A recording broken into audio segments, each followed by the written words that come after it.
can't wait for you to see an unsuspected bystander get popped with the water balloon. I've been making water balloons for the last hour and a half with this little gadget here.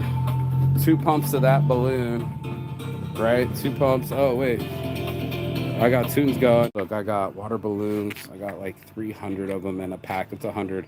I made them all day. Did 2 buckets of this, 2 pumps of that, the big one, into each balloon. And we're already down like to half in less than a half hour. So I'm just going to start enjoying my day. It's a little overcasty, thank God, so it's not so hot. But we got a perch up here, right? We're perched up. It's my birthday in a couple days. I'm ready to play, bro. I'm ready for anarchy. I'm ready for war. I'm watching people splash each other with buckets. We'll go down there just like yesterday. We got guns too. But right now, this is the view. They're down there splashing buckets on each other over here.